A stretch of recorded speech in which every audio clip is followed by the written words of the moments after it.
안녕하세요. 저는 40대 초반 주부입니다. 저는 1년 전 어머니를 먼저 떠나보냈어요. 봄을 유독 좋아하시던 어머니는 이맘때쯤 흩날리는 벚꽃을 보면서 세상이 온통 꽃분홍이라면서 좋아하셨던 얼굴이 떠오릅니다. 저는 어린 아들도 둘이나 있고 세상 누구보다 저를 아껴주는 남편도 있는데 어머니 생각만 하면 눈물이 나요. 아마 살아생전 못해드렸다는 자책감에 괜히 더 후회스러운 것 같네요. 저 어릴 적 아버지가 일찍 돌아가셔서 어머니 혼자서 고된 삶을 보내셨습니다. 아버지 생전 얼굴도 희미할 만큼 어린 나이에 사고로 돌아가셔서 얼굴도 잘 기억이 안 나요. 제가 3살, 남동생이 1살 때니까 기억이 날 리가 없겠죠. 그때는 어머니도 참 어린 나이였어요. 25살에 여자 혼자 어린 자식을 둘이나 키워야 했으니 삶이 얼마나 막막했을까요? 제 나이가 40대 초반인데도 만약 지금 제 남편이 갑자기 세상을 떠난다면 어머니만큼 강인하게 자식을 돌보지 못했을 것 같다는 생각이 듭니다. 지금도 제 기억에는 어머니 손이 성할 날이 없었어요. 늘 거칠고 까진 손이라 어린 마음에도 마음이 아팠습니다. 그때는 공장에 다니셨는데 늘 어머니는 밤늦은 시간이 돼야 돌아오셨어요. 저랑 남동생은 지친 얼굴로 들어오는 어머니 뒤에서 고사리 같은 손으로 어깨를 한쪽씩 주물러 드리면서 이렇게 말했습니다. 엄마, 오늘도 돈 많이 벌었어? 이제 내일부터 과자 2봉지 먹을 수 있는 거야? 그럼 엄마가 3봉지 사올 테니까 누나랑 나눠 먹어. 우와, 신난다. 철없던 남동생이 이런 말을 하면 그래도 7살쯤 된 제가 남동생을 다그치며 말했습니다. 너는 과자밖에 몰라? 엄마가 하루 종일 얼마나 힘들었겠어. 엄마, 나는 과자 안 먹어도 되니까 내일부터는 일 조금만 하고 얼른 집에 왔으면 좋겠어. 우리 딸, 엄마 보고 싶었구나. 어, 엄마가 집에 있었으면 좋겠는데 맨날 일만 해서 엄마도 힘들잖아. 엄마는 괜찮아. 힘들다가도 내 새끼들 목소리만 들어도 사르르 녹는다 녹아. 엄마 걱정 말고 어린이들은 어린이답게 커야 하는 거야. 어리광도 부리고. 엄마가 능력이 없으니까 우리 큰딸이 철이 일찍 드는 것 같아서 미안하네. 어머니는 늘 자식들한테 하나라도 못해줘서 미안하다는 말을 입에 달고 사셨어요. 공장에서 일하고 돌아오면 집에서 부엌까지 할 정도로 온몸을 다해서 생계를 책임지셨죠. 한 번은 저와 남동생을 재워놓고 혼자서 부업을 하시다가 울고 있는 모습도 본 적이 있습니다. 아직도 어머니 혼자 숨죽여 울던 모습이 눈앞에 서네요. 소리도 못 내고 홀로 가슴을 치며 우는 모습을 보는데 선뜻 다가가서 안아드리지도 못했네요. 저도 지금은 자식을 낳아보니 어머니가 왜 그렇게 억척스럽게 저희를 키워내려고 하셨는지 이해가 갑니다. 애들 키워보니까 내 입으로 들어가는 것보다 자식들 입에 하나 더 들어갈 때가 행복한 걸 보니까 어머니가 저희를 키울 때도 딱 이런 마음이겠구나 싶었습니다. 그런 어머니의 마음을 알아서 그런지 저는 정말 열심히 공부했어요. 남들은 학교 다니면서 이런저런 추억도 많다는데 전 딱히 떠오르는 기억도 없네요. 기억이라면 한 번은 어머니가 일하다가 손을 다쳐서 병원에 가셨던 적이 있어요. 그때가 저 고등학생 때 일인데 손을 꿰맨 어머니 손을 보고 저는 울면서 소리쳤습니다. 엄마, 일 좀 줄이면 안 되는 거야? 내가 좀 아껴 쓸게. 이 정도는 끄떡 없어. 걱정 마. 엄마 괜찮아. 난 엄마가 다치면 나 때문인 것 같아서 마음이 안 좋아. 차라리 내가 다친 게 나아. 너희들은 아프지만 말고 커. 나중에 큰 사람 되면 엄마 호강시켜줘. 동네 아줌마들이 다 부러워하게 말이야. 맨날 이렇게 다치고 아픈데 내가 호강시켜줄 때까지 건강하게 잘 있을 수 있겠어? 제발 엄마 아프지 마. 나도 너무 속상해. 아픈 어머니의 손을 잡고 한참을 울었던 기억이 납니다. 물 마를 날 없던 어머니 손에 붕대가 감겨져 있던 날, 저는 어머니한테 꼭 효도할 거라고 다짐했어요. 어머니는 저한테 늘 등대 같은 분이셨어요. 그렇게 어렵고 힘든 형편에도 저와 남동생은 대학교까지 졸업할 수 있었던 건 다 어머니 덕분이에요. 어머니는 꼭 자식들 대학교 보낸다면서 힘든 일도 마다하지 않았거든요. 오로지 자식들 교육을 위해서 몸이 아프고 힘들어도 어머니는 쉴 새 없이 일만 했습니다. 빈혈로 쓰러지기도 하고 요즘 세상에 영양실조를 겪을 만큼 어머니는 제 몸 하나 돌보지 않았어요. 그런 어머니를 생각해서라도 저는 이를 악물었죠. 이런 과거가 저를 더 단단하게 만들어줬습니다. 남동생도 철이 빨리 들어서 그런지 자기 앞가림 하나는 잘했어요. 남자들은 크면서 반항도 하고 사춘기도 심하게 온다는데 남동생은 그런 시기도 없이 컸습니다. 오히려 학교가 끝나면 어머니를 마중 가서 같이 걸어오기도 했어요. 어머니는 남동생과 같이 들어오는 날에는 떡볶이를 같이 먹으면서 웃고 떠들던 때가 떠오르네요. 그렇게 한번 학원 안 다니고 제가 대학교에 합격하던 날 어머니는 저보다 더 많이 우셨어요. 저는 어머니 눈물을 닦으면서 말해줬습니다. 엄마, 이제 걱정 마. 나 좋은 회사 들어가서 이렇게 키워준 돈 다 갚을 거야. 이렇게 혼자서 해낸 것만으로도 넌 다 했어. 갚을 게 어딨어. 그런 거 없어. 다른 엄마들처럼 우리 엄마도 예쁜 원피스도 입고 화장도 하면서 지내게 해줄게. 세 식구 끌어안고 그날 펑펑 울었네요. 누가 보면 복권이라도 당첨된 줄 알았을지도 모릅니다. 하지만 제 대학교 합격증은 어머니의 지난 날을 대변하는 증거 같은 거였어요. 어머니 고생이 헛되지 않았고 어머니가 젊은 날을 갈아서 키워줬기 때문에 이만큼 자랐다는 증표 같은 거였죠.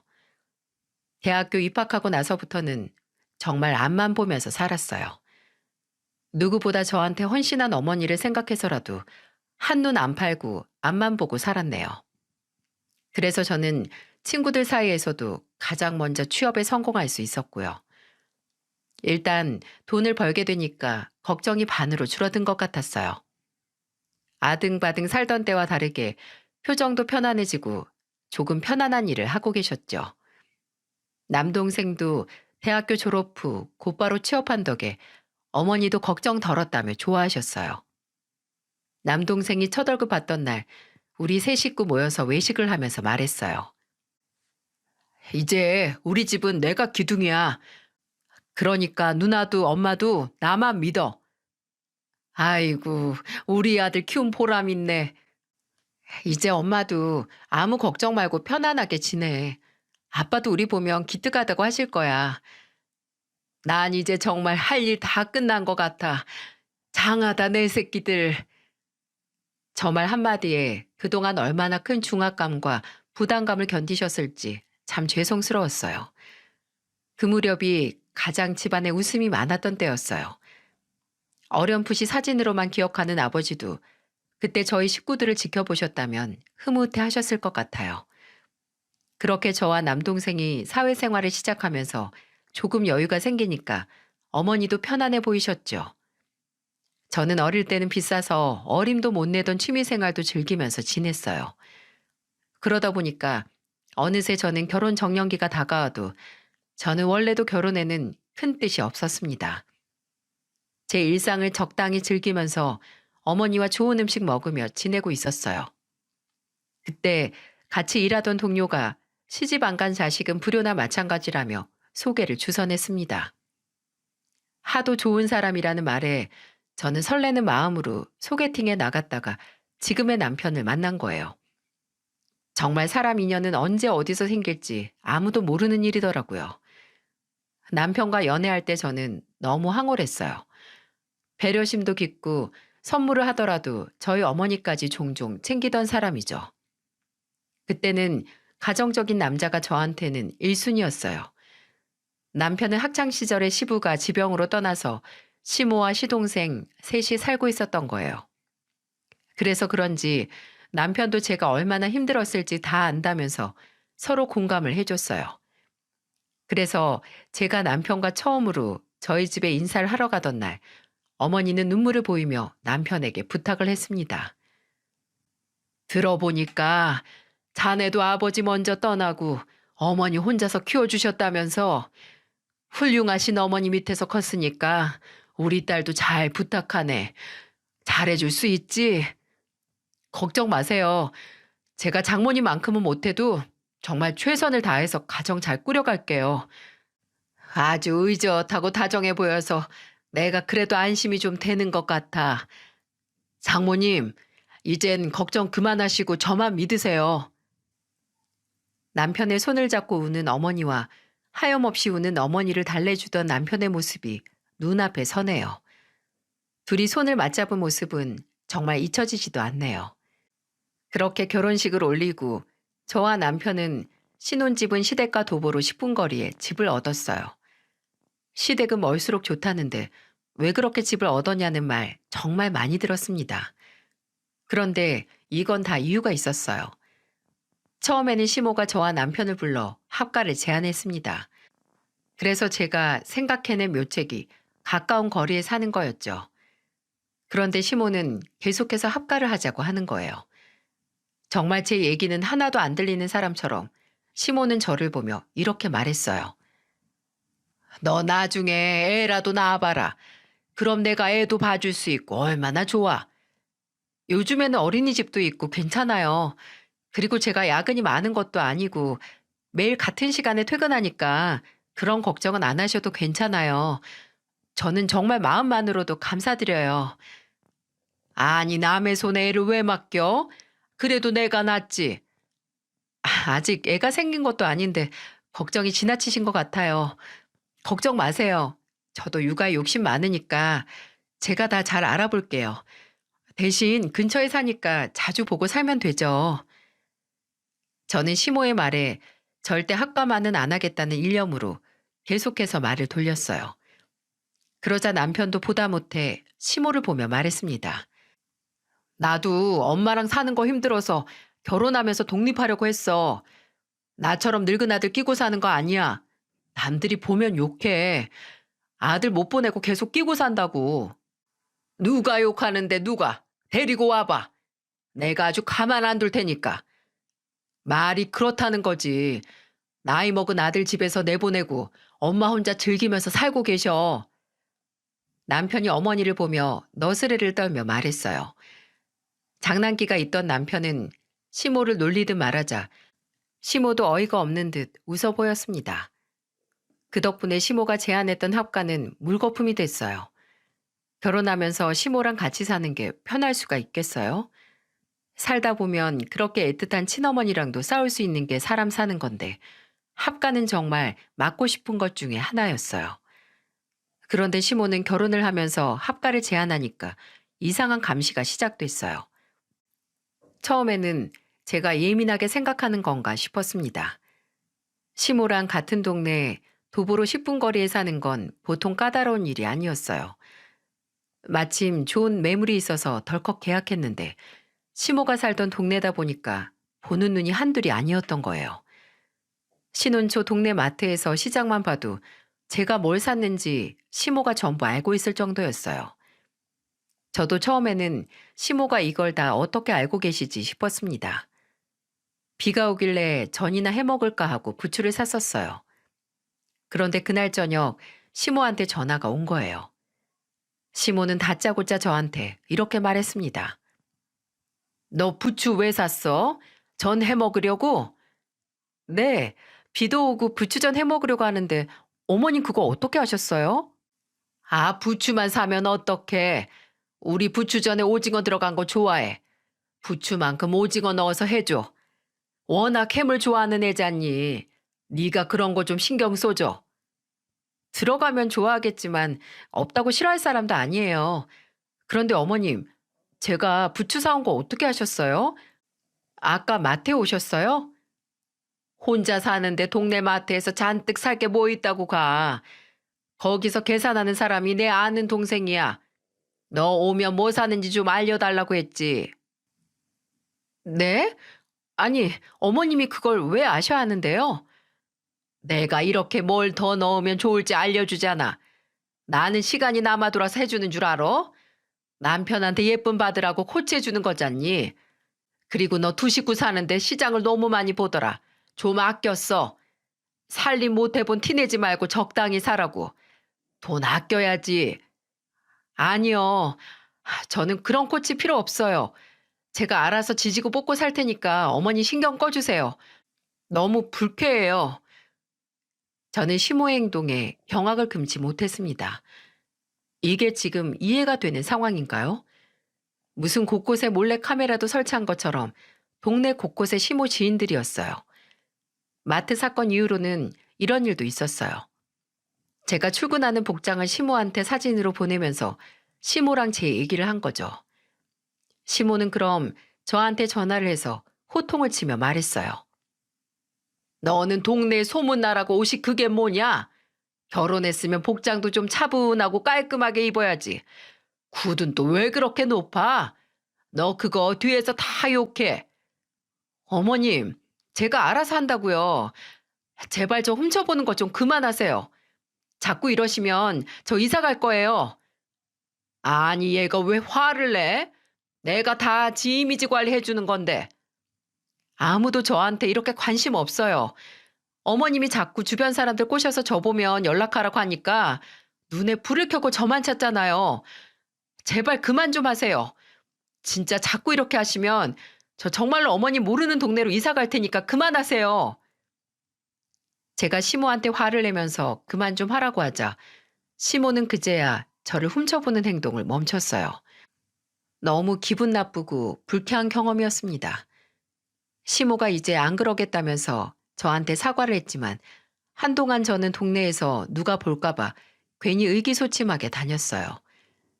자라보고 놀란 가슴, 소뚜껑 보고도 놀란다고 한동안 동네가 너무 불편해서 일부러 마트도 멀리 다니기도 할 정도였습니다. 아무리 시집온 며느리 불안하다고 해도 이건 좀 아니지 않나요? 사생활 침해받는 기분이고 정말 별로였어요. 그러다가 결혼 3개월 차에 제가 첫 아이를 임신하게 됐습니다. 집안의 경사라면서 모두가 축하해주고 기뻐했어요. 아무래도 30 중반에 얻은 아이이기에 저는 몸 관리에 더욱 신경을 쓰게 됐습니다. 잔병 치레를 자주 하던 몸이라서 육아휴직도 다른 직원보다 빨리 신청하고 집에서 몸조리만 신경 썼어요. 그런데 시모가 이런 저를 제일 안 좋게 생각하는 듯 했습니다. 혹시나 했는데 정말로 시모는 저를 무슨 아들 피 빨아먹고 살려는 모기처럼 생각하는 듯 했어요. 임신 6개월 차에 육아휴직을 하고 집에서 쉬고 있었는데 저를 보며 말하더군요. 너 혹시 애 낳고 집에서 놀 거냐? 요즘 외벌이로 애 키우는 게 힘들다는데 너 놀면 그 부담은 다 우리 아들이 혼자 지겠네. 그때 상황 봐서 결정하려고요. 애들이 손이 많이 가니까 남편이랑 상의해봐야죠. 요즘 여자들은 이게 문제야. 나는 혼자서 아들 둘 키울 때도 일을 안 했던 적이 없는데 요즘 애들은 뭐가 그렇게 힘들다고 아주 징징거리면서 집에서 노는지 모르겠네. 지금 저 들으라고 하시는 말씀이세요? 아니, 너 말고 그렇다는 거지. 요즘 사회가 그렇다고. 뭘 또 그렇게 듣고 그래? 아, 요즘 사회 분위기가 그렇긴 해요. 자식 하나 잘 키우려면 엄마의 정보력과 시댁의 재력으로 키우는 거라는 말 들어보셨어요? 할머니, 할아버지 재력으로 애들이 크는 거래요. 정보력은 요즘 어렵지 않은데 돈이 문제긴 하죠. 뭐? 너 그럼 지금 시댁에 돈 없어서 애 못 키우겠다는 거냐? 아니요. 저도 요즘 사회 분위기가 그렇다고 말씀드리는 거예요. 뭘 또 그렇게 듣고 그러세요? 저 서운하게요. 저는 어머님이 재산 한 푼 안 물려줘도 정말 괜찮아요. 저희끼리 알뜰살뜰 아껴 살면 되죠. 너무 그렇게 생각 마세요. 시모 말에 제가 반박을 하면서 말하니까 시모도 뜨끔했는지 손부채질을 하면서 말을 아꼈어요. 시댁이랑 저희 집이 가까우니까 꼭 이렇게 한 번씩 와서 한마디씩 하는 게 너무 듣기 싫을 때가 많았습니다. 무슨 365일 옆에서 이래라 저래라 하는 말이 많으니까 스트레스가 쌓이는 거예요. 그래서 저는 시모랑 본의 아니게 앙숙처럼 지내게 됐어요. 제가 첫 아이를 임신했을 때 친정 어머니가 자주 오셔서 저를 챙겨주셨는데 그것도 시모가 괜히 이런저런 소리를 하는 겁니다. 우리 아들 편히 쉬지도 못하게 사돈은 왜 이렇게 자주 오는 거냐. 그럴 거면 시댁으로 들어와서 합가를 해라 등등 그놈의 우리 아들 소리를 하면서 꼭 참견을 하시는 거예요. 그럴 때마다 이사를 가겠다. 그럼 친정 어머니 모시고 살겠다. 이런 식으로 말씀드리면 또 아무 말도 못 하세요. 정말 이게 고부 갈등인 건지 저도 미쳐버리겠다는 소리가 절로 나왔습니다. 남편 없이 아들 혼자 키운 여자는 아들 장가 보낼 때 남편이랑 아들을 동시에 뺏기는 기분이라고 하던데 저희 시모도 딱 그런 것 같았어요. 그런데 정말 시모랑 갈등이 폭발했던 날은 따로 있었습니다. 그때가 첫 아이를 출산했을 때였어요. 결혼 전 샀던 명품 가방을 큰아들 기저귀 가방으로 쓰고 있었죠. 워낙 오래되기도 했고 묵혀만 두느니 이렇게라도 쓰자 싶었던 거예요. 그런데 이걸 시모가 보고는 이상한 생각을 하는 겁니다. 괜히 손잡으러 왔다면서 시모는 집안을 이리저리 살펴보더니 제 기저귀 가방을 보면서 톡 쏘아 붙이듯이 이렇게 말했어요. 아니, 너 저 가방 뭐야? 300은 넘어 보이는데 너 설마 저거 산 거냐? 샀으니까 있지. 어디서 누가 그냥 줬겠어요. 결혼 전에 샀던 거예요. 너는 참 손도 크다. 나는 돈이 있어도 손 떨려서 저런 가방 못 사겠던데. 너 그래서 살림은 제대로 하고 있는 거야? 비싼 게 좋다고 생각 없이 막 사는 거 아니지? 어머님, 원래 애들 물건이 어른 물건보다 비싸요. 저도 이제 애 키우는 엄마인데 저런 걸 턱턱 사겠어요? 아가씨 때나 사는 거죠. 괜히 우리 아들 은행원이라 돈 좀 번다고 막 쓰지 말어. 너 저금은 얼마씩 하니? 어머님, 제 살림이잖아요. 저도 다 생각이 있어요. 그리고 저 제 나이 또래 중에는 가방 없는 편이에요. 저런 가방 있는 사람은 저뿐이라고요. 아, 뱁새가 황새 쫓다가 가랑이 찢어지니까 정신 차려. 내가 진짜 걱정이 돼서 그래, 걱정이. 통장이랑 카드 내역서 좀 가져와 봐. 시모는 제게 계속해서 과한 요구를 했습니다. 아무리 봐준다고 해도 통장이랑 카드 내역서를 보여달라는 건 너무하지 않나요? 죽이 되든 밥이 되든 제 살림이고 장가 보낸 아들 집에 찾아와서 통장을 보여달라는 건 선을 넘었다고 생각했습니다. 혼자서 자식을 키우셨으면 애틋한 감정이야 저도 잘 알죠. 잘못되길 바라지 않는 마음도 충분히 이해합니다. 하지만 제가 정말 사치를 부리는 사람도 아니고 이건 너무 시모 혼자 일방적으로 저를 오해하고 있는 거였어요. 정말 밑도 끝도 없는 의심이었습니다. 그래서 저는 시모를 보며 말했어요. 제가 정말 어머님 도움이 필요하면 그때는 제가 직접 도움을 요청할게요. 그런데 지금은 아니에요. 제 살림이잖아요. 내가 통장 관리해주면 네가 손해볼 게 뭐 있는데 이렇게 작은 집에서 계속 애 키울 거야? 이사도 가고 교육도 시켜야 할 거 아니야. 나는 아무리 봐도 네가 돈 씀씀이가 해퍼 보여서 그런다. 그럼 제가 통장 공개했을 때 생활비 부족하면 어머님이 보태주실 거예요? 그렇다면 저도 다 보여드릴게요. 제가 애 낳고 보니까 정말 너무 빠듯해서 누가 돈 좀 주면 좋겠다고 생각했거든요. 아니 내가 줄 돈이 어딨어? 그냥 돈 관리하겠다는 거지. 관리할 돈도 없어요. 요즘 물가 애 키우다 보면 옛날 같지 않아요. 그래도 달라니까. 아, 왜 이렇게 말이 많어?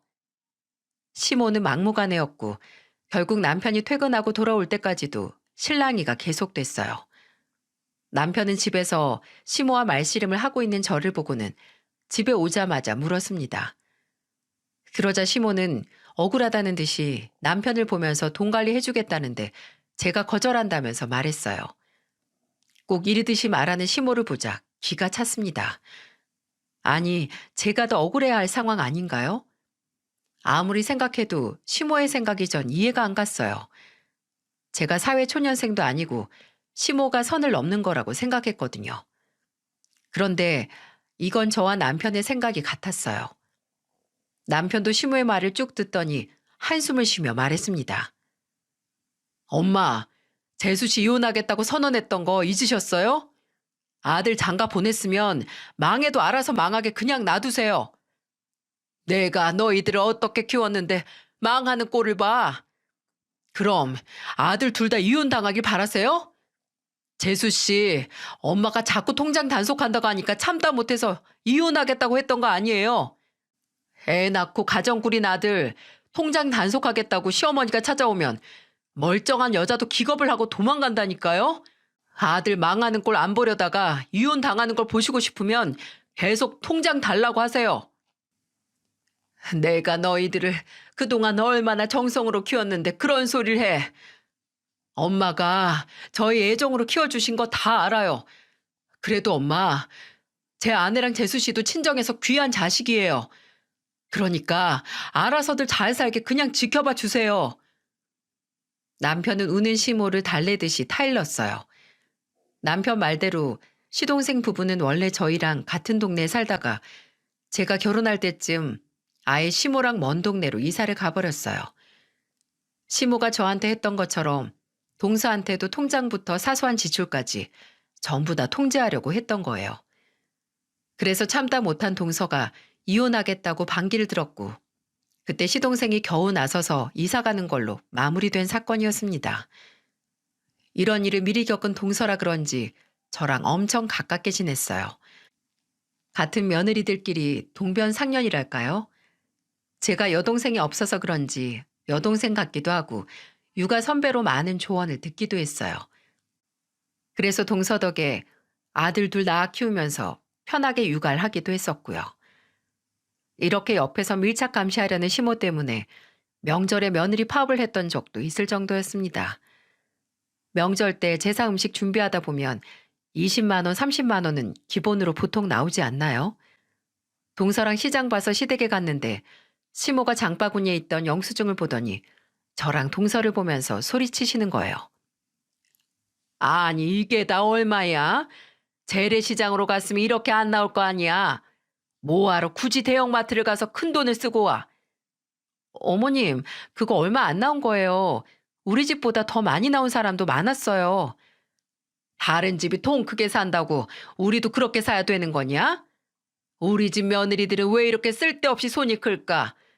가만 보면 밑 빠진 독에 물 붓기야. 남자가 밖에서 뼈 빠지게 돈 벌어오면 쓸 줄만 알지. 저희도 많이 아껴서 사온 거예요. 그리고 어머님, 마트 세일한다고 마트로 가라고 하셨잖아요. 내가 세일하는 거 사오랬지. 누가 마트에서 무조건 다 사오랬니? 네? 그런 말이 어딨어요. 그리고 명절인데 다 같이 먹으려면 이 정도는 있어야 먹죠. 이것도 엄청 간소하게 한 거예요. 됐다, 됐어. 말을 말아야지. 말해주면 말해준 대로 하면 될 것을 꼭 잘못하고서 말대답이 나지. 저 정말 못하겠어요. 이게 벌써 몇 년째예요?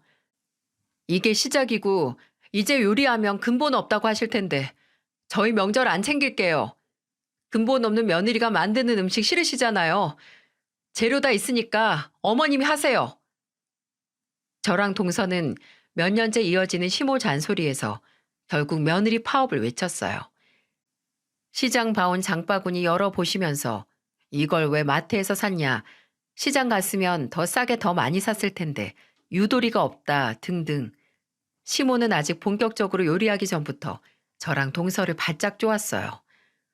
그런데 이게 한두 번도 아니고 매년 왜 욕은 욕대로 먹고 일은 일대로 하나 억울해지기 시작할 때였죠.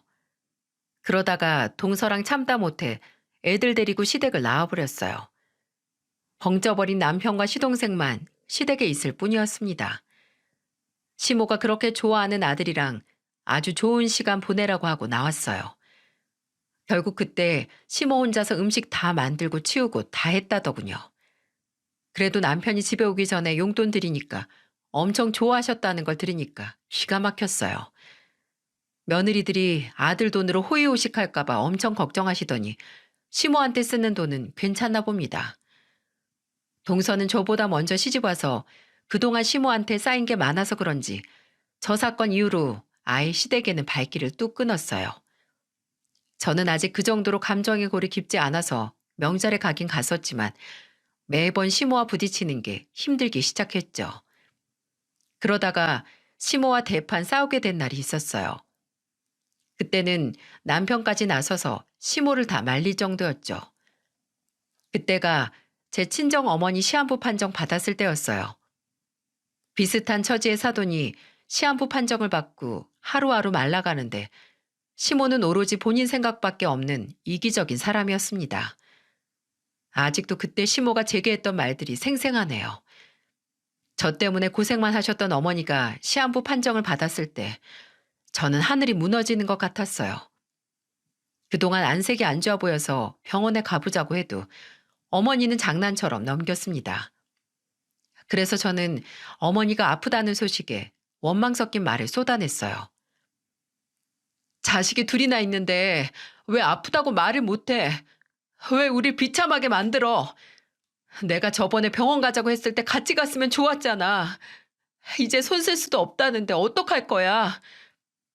그냥 엄마 팔자려니 해. 너무 마음 쓰지 말어. 엄마가 미안하다.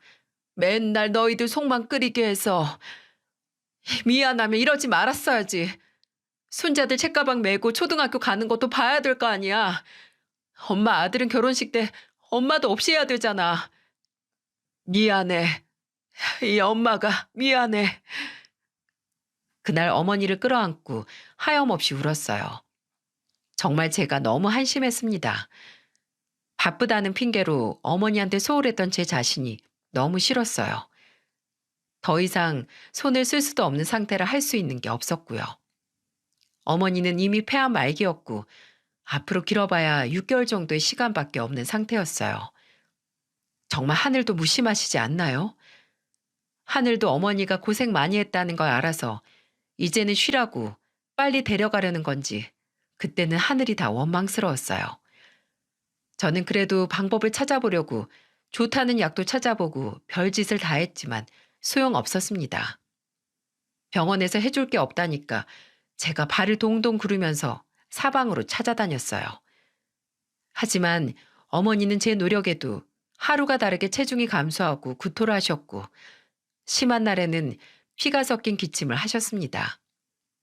그리고 가슴 통증이 점점 심해져서 더 이상 일상생활도 힘들었어요. 더 이상 어머니를 혼자 둘 수 없어서 요양병원에 모시기로 남동생과 결정했습니다. 입원을 앞두고 저는 어머니랑 둘이서 일주일간 여행을 가기로 다짐했어요. 강원도를 좋아하는 어머니한테 예쁜 바다 보여드리고 싶었거든요. 좋은 숙소도 예약하고 맛집을 알아보는데 남편도 애들은 걱정 말고 잘 다녀오라면서 말해줬습니다. 그래서 저는 더 안심하고 어머니와 떠날 다짐을 할 수 있었죠. 저는 준비를 끝내고 짐을 싸서 친정으로 갔습니다. 그리고 어머니한테 말했어요. 엄마, 우리 여행 가자. 엄마 강원도 좋아했잖아. 내가 가서 맛있는 거 예쁜 거 다 하게 해줄게. 푹 쉬고 우리 아무 생각 없이 놀다 오자. 애들은 어쩌고. 아직 어려서 엄마 많이 찾을 텐데. 아니야, 둘 다 아들이라 그런지 아빠랑 노는 거 더 좋아해. 엄마 걱정 마. 같이 쉬러 가자는데 손자들 걱정하는데 제가 아무 생각 없이 쉬고 오자고 계속 설득했어요. 계속 손자들 걱정하시면서 안 가려고 하길래 제가 겨우겨우 설득했죠. 그런데 시모가 여기에 찬물을 끼얹는 전화를 걸었습니다.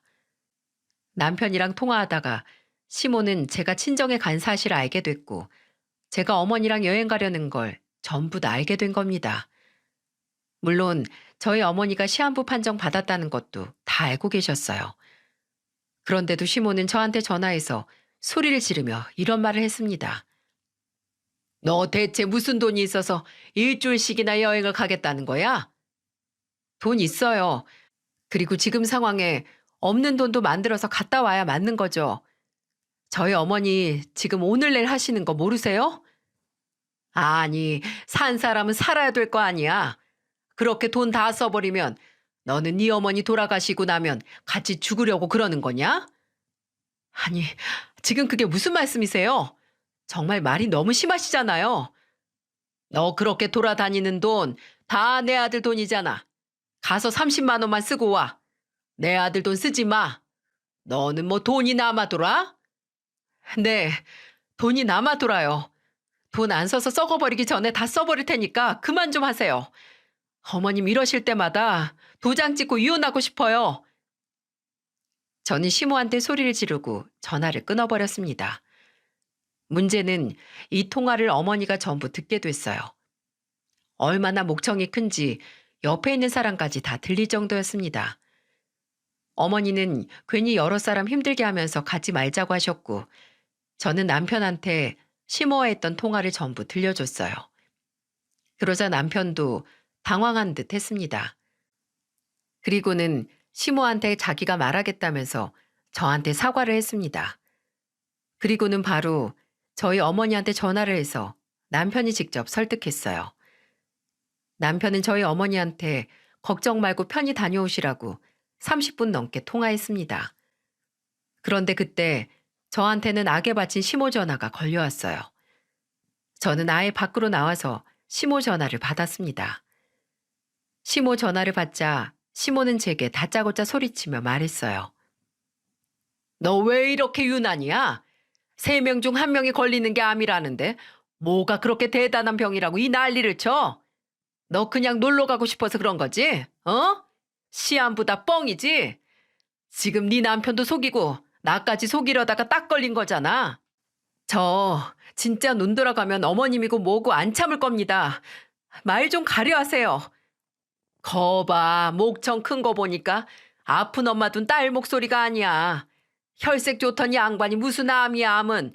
진짜 암 환자를 못 봐서 그렇지. 진짜 너무하시네요.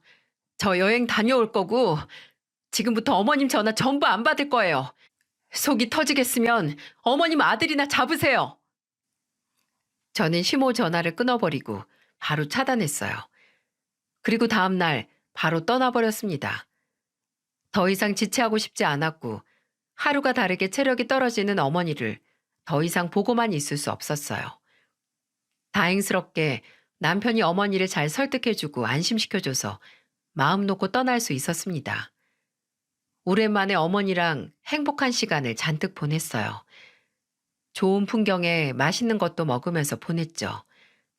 저녁에는 자기 전에 같이 마스크팩도 했고 낮에는 해를 쬐면서 바다를 거닐었습니다. 오랜만에 옛날 얘기도 많이 했어요. 엄마, 그때 기억나?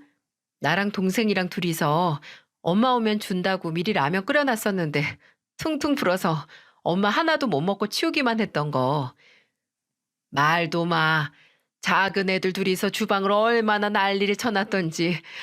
김치도 꺼내려고 그랬는지 김치통도 그냥 꺼내져 있고 라면 스프 쏟았는지 바닥도 아주 난리였어.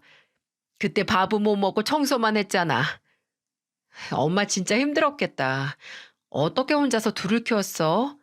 대단해 정말. 내가 애들 키워보니까 우리 엄마 나라에서 상 줘야겠다 싶던데. 하나도 안 힘들었어. 나는 너희들 키우는 게 제일 보람찼어. 너도 키워봐. 진짜 죽을 것처럼 힘들다가도 너네들 자는 거, 웃는 거, 또 먹는 거 보면 다 사라졌어. 나는 엄마가 있어서 이만큼 큰 것 같아. 엄마 없었으면 이만큼 절대 못 컸어. 오랜만에 잡아본 어머니 손은 야위고 거칠었어요. 옛날에 우리를 키우다가 상해버렸던 손 같아서 마음이 아팠네요. 그렇게 길다면 길고 짧다면 짧은 여행이 끝나고 어머니는 요양병원에 입원하셨습니다. 저는 어머니를 요양병원에 모셔놓고 비행기 모드로 해뒀던 핸드폰을 켜봤어요. 역시나 시모가 남긴 문자가 한가득이었어요. 내 아들한테 애들 맡겨놓고 뭐 하는 거야? 너 애들 보기 싫어서 네 엄마 핑계대고 나간 거지? 일주일은 무슨 일주일이야? 당장 와서 애들 보고 집안일 하라니까? 시모의 문자에 저는 온몸에 피가 식는 것 같았습니다. 먼 남이어도 이렇게 심한 말은 안 할 거라는 생각이 들 정도로 시모 문자는 오만정을 다 떨어지게 만들었어요. 저는 집으로 가자마자 남편을 끌고 시댁으로 쳐들어갔습니다. 남편은 무슨 일이냐고 물었지만 저는 시댁 가서 다 알려주겠다면서 무작정 데리고 갔죠. 갑자기 시댁에 들이닥친 저와 남편을 보고 깜짝 놀란 시모는 벙진 표정이었어요. 저는 벙진 시모 앞에서 시모가 저한테 보낸 문자를 전부 읽었습니다. 제가 문자를 읽으니까 남편은 시모를 보면서 정말 이런 걸 보냈냐며 캐물었어요. 그러자 시모는 남편을 보며 말했습니다. 나는 정말 아픈 사람 같지 않아서 그래서 혹시 돌팔이 만나서 괜히 잘못 진단받은 거면 어떡해. 엄마, 진짜 왜 그러세요? 제발 그만 좀 해요. 남편은 화가 나서 시모한테 그만 좀 하라고 소리쳤어요. 그러자 시모는 저를 보면서 중간에서 고자질하고 모자 사이 갈라놓으려고 모함한다면서 삿대질을 했습니다. 저는 목에 핏대를 세우며 시모한테 소리쳤어요. 어머님, 저한테 보낸 문자 이거는 사람이 할 짓이에요? 제가 모자 사이 갈라놓으려 한다고요? 어머님 하시는 거 보면 아들도 혀를 내둘러요. 그건 아세요? 제가 우리 엄마랑 여행 가는 게 그렇게 싫으세요? 돈이 뭔데 자꾸 그러세요? 이럴 때 부모한테 안 쓰면 언제 써야 되는데요? 저는 정말 어머님 생각이 이해가 안 가네요. 아, 산 사람은 살아야 될 거 아니야. 너 그래서 얼마나 썼는데? 이 사단을 내는 거 보니까 엄청 쓰고 왔구만. 영수증 어디 내놔봐. 내 눈으로 봐야겠어. 뭐요? 영수증이요? 저 정말 어머님 때문에 정신병 걸릴 것 같아요. 당신이 선택해. 당신 엄마야, 나야. 어머님 선택하면 나랑 이혼이고, 나 선택하면 나 다신 시댁 안 올 거야. 뭐? 이게 진짜 작정을 했네. 니네 엄마 죽는다고 멀쩡한 내 아들 있는 엄마도 죽은 듯이 없애고 살게 하려는 거야? 완전 정신 나갔네. 시모는 갑자기 소리를 지르면서 말했어요. 남편은 시모가 하는 말을 듣고는 쥐가 찬 듯 바라봤습니다. 그리고는 저한테 계속 손가락질을 하며 소리 지르는 시모 어깨를 붙들고는 호통을 치며 말했습니다. 제발 그만하세요. 저도 할 만큼 했어요. 이러다가 나까지 미쳐버릴 것 같아요. 제가 몇 번을 말했어요. 장모님 지금 상태 많이 안 좋으시니까 제가 이해 좀 해달라고 빌었잖아요. 며느리들 좀 그냥 놔둬요. 엄마가 우리 힘들게 키운 만큼 장모님도 저 사람 힘들게 키우신 거예요. 그래서 지금 네가 이 엄마 버리고 가겠다는 거야? 며느리들 없이 어디 살아보세요. 여보, 가자. 나도 더 이상 우리 엄마지만 정말 이대로 못 살겠다. 남편은 시모를 보면서 며느리 없이 살아보라면서 저를 데리고 나왔습니다. 시모는 끝까지 저를 탓했어요. 모자 사이 갈라놓는 나쁜 년이라며 소리까지 질렀습니다. 정말로 지긋지긋했어요. 그렇게 저는 시댁이랑 왕래를 끊어버렸고요. 그리고 아예 이사도 가버렸습니다. 곧 아이들이 어린이집에 다니기 시작했고 저는 본격적으로 어머니 병간호에만 집중했습니다. 하루하루 말라가는 어머니 옆에서 너무 힘들었어요. 아무것도 할 수 있는 게 없다는 현실이 저를 너무 무기력하게 만들었습니다. 사는 게 지옥 같다는 말이 이런 거구나 싶었어요. 아파하는 어머니를 보면서 제 가슴이 찢겨 나가는 것 같았습니다. 그렇게 의사가 말한 6개월 중 5개월이 지나가 버렸어요. 그동안 어머니는 아파하기만 하셨죠. 그런데 그쯤에 시모한테 계속해서 연속으로 전화가 오는 겁니다. 저는 한 번도 받지 않았어요. 그리고 문자가 하나 와 있었습니다. 문자를 보니까 어이가 없었어요. 하늘이 못난 심부를 가진 시모한테 벌이라도 내리셨는지 글쎄 시모가 심장병에 걸린 겁니다. 문자를 보니까 꽤나 힘들어 보였어요. 지난주 밤에 갑자기 숨이 잘 안 쉬어지고 가슴이 쥐어짜듯이 아파서 병원에 실려왔는데 나 심장병이래. 내가 이렇게 아프고 보니까 네 생각이 나서 연락했다. 본인 몸 아프니까 생각이 났다면서 연락을 하니까 더 기가 막히더라고요. 어쩌면 이럴 수가 있을까요? 너무 기가 막혀서 그냥 답장도 안 하려고 했는데 문자가 또 한 통 더 오더라고요. 심장 수술 받았는데 외롭구나. 다른 사람들은 며느리가 와서 봐주는데 나는 아무도 안 오니까 생각이 많이 나. 내가 미안했다. 한 번만 용서해 주렴. 용서를 해달라니 어이가 없었어요. 사람 벌써 죽여놓고 미안하다고만 하면 용서되나요?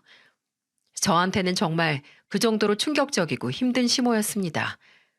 그래서 저는 답장 하나 보냈어요. 수술하고 나면 금방 괜찮아질 거잖아요. 그렇게 욕하고 무시하던 우리 엄마는 이제 한 달도 안 남았어요. 아무리 사과하셔도 소용없으니까 그냥 혼자 조용히 쉬세요. 이렇게 문자를 보내자 시모는 계속 미안하다, 잘못했다, 또 용서해달라는 문자를 보냈습니다. 저는 아예 번호를 차단해버렸어요. 당장 저는 제 어머니가 먼저였습니다. 그렇게 제가 지극정성으로 곁을 지키면서 간호했지만 어머니는 끝내 세상을 떠나버리셨어요. 한 달도 더 버티지 못하시고 그렇게 떨어지는 낙엽처럼 떠났습니다. 고통스러워하면서 병마와 싸우던 모습과 달리 평온하게 눈을 감으셨어요. 장례를 치르는 동안 저는 내내 울면서 정신을 잃을 뻔했습니다. 그때 남편이 곁을 지켜줘서 든든했어요. 그래서 저도 마음 놓고 울었습니다. 장례가 끝나고 남편은 저를 안고 말했어요. 내가 앞으로 든든하게 당신 옆에 있어 줄게. 오늘까지만 울고 앞으로는 울지 않게 해줄게. 앞으로 우리 더 행복하게 살자. 장모님도 하늘에서 우리 지켜보실 텐데 잘 살아야지. 힘내자. 저는 남편의 따뜻한 말에 금방 안정을 찾을 수 있었습니다. 저는 오늘부로 어머니를 보낸 지 1년이 됐네요. 이 봄이 되니까 더욱 생각이 납니다. 하늘에서 부디 봄꽃처럼 예쁘게만 지내셨으면 좋겠어요. 하늘에도 제 이 마음이 꼭 닿길 바랄 뿐이에요. 그리고 시모를 안 보고 산 지도 1년 넘었어요. 동서도 저처럼 아이 시댁일에는 일체 신경을 안 쓰고 살고 있습니다. 둘 다 질릴 대로 질려버려서 이제는 명절에도 안 가요. 남편이랑 시동생만 시모를 보고 지낸답니다. 그때 수술 이후 건강 관리하면서 지낸다고 하시던데 저는 아직도 용서가 안 됩니다. 시모가 했던 말이 저한테는 상처로 남았어요. 언젠가 시간이 해결해 줄 문제라고 생각해요. 하지만 당장은 힘들 것 같네요. 윗물이 맑아야 아랫물도 맑다는 말이 있잖아요. 윗사람의 행동은 아랫사람에게 큰 영향을 준다는데 시모의 지난할 행동이 지금 이런 관계를 만든 거라고 생각합니다. 지금은 그냥 남편과 아이들 크는 거 보면서 저를 다독이고 싶어요. 어머니 생각에 긴 사연 쓰게 됐는데 들어주셔서 정말 감사합니다. 아름다운 봄날 즐거운 일들만 가득하길 바라겠습니다.